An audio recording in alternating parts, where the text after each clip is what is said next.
മഹാന്മാരുമായി ബന്ധപ്പെട്ട എല്ലാത്തിനും ബറക്കത്തുണ്ട്. ഞാനൊരു കഥ പറഞ്ഞു തരട്ടെ. മഹാനായ ബിശ്റുൽ ഹാഫി റളിയല്ലാഹു അൻഹു രോഗശയ്യയിലാണ്. രോഗത്തിന് ചികിത്സ നൽകാൻ വേണ്ടി വൈദ്യന്മാരെ സമീപിക്കാൻ കുടുംബം പറയുമ്പോഴും മഹാനവറുകൾ സമ്മതിക്കാറില്ല. ഇങ്ങോട്ട് കൊണ്ടുവരാനും അദ്ദേഹം അനുവദിക്കാറില്ല. ആ സമയത്ത് കുടുംബം ഒന്നാകെ ഒരു ഉപായമെടുത്തു.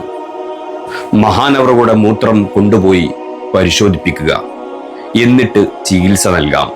അങ്ങനെ മഹാനവറുകളുടെ മൂത്രവുമായി ബിശ്റുൽ ഹാഫി റളിയല്ലാഹു അൻഹുവിന്റെ സമീപ പ്രദേശത്ത് ഒരു നസ്രാനിയായ ഒരു വൈദ്യരുണ്ടായിരുന്നു. കേളി കേട്ട വൈദ്യരാണ്. അദ്ദേഹത്തിന്റെ അടുക്കിലേക്ക് ഈ മൂത്രവുമായി ചെന്നു. വൈദ്യർക്കറിയില്ല ഇതാരാ വന്നത്, എവിടുന്നാ വന്നത് എന്ന് ചോദിച്ചതുമില്ല. അങ്ങനെ ആ മൂത്രം പരിശോധിച്ചിട്ട് ആ വൈദ്യൻ വന്നയാളുകളോട് പറഞ്ഞു, ഈ മൂത്രം ഒരു ക്രിസ്ത്യാനിയായ മനുഷ്യൻ്റെതാണെങ്കിൽ തീർച്ചയാണ് അതൊരു പാതിരിയായിരിക്കും. കാരണം ദൈവ ഭയം മൂലം കരളു ഉരുകിയ വ്യക്തിയാണത്.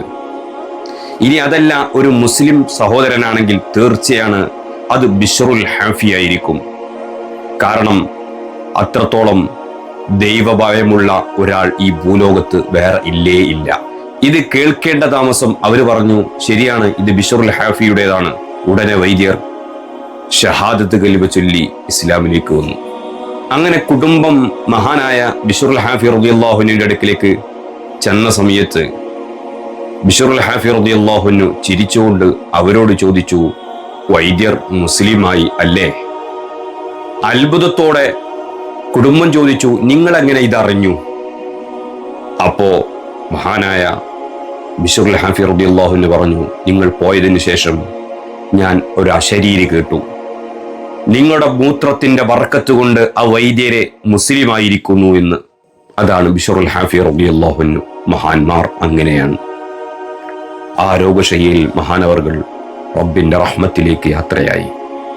അല്ലാഹു സുബ്ഹാനഹു വ തആല അവിടുത്തെ ബറക്കത്ത് കൊണ്ട് നമ്മയും നമുക്ക് വേണ്ടപ്പെട്ടവരെയും അല്ലാഹു വിജയിപ്പിച്ച് സന്തോഷത്തിലാക്കി തരുമാറാവട്ടെ. ആമീൻ. ഇൻഷാ അല്ലാഹ് വീണ്ടും കാണാം. അതുവരെ അസ്സലാമു അലൈക്കും വറഹ്മത്തുള്ളാഹി തആല വബറകാതുഹു.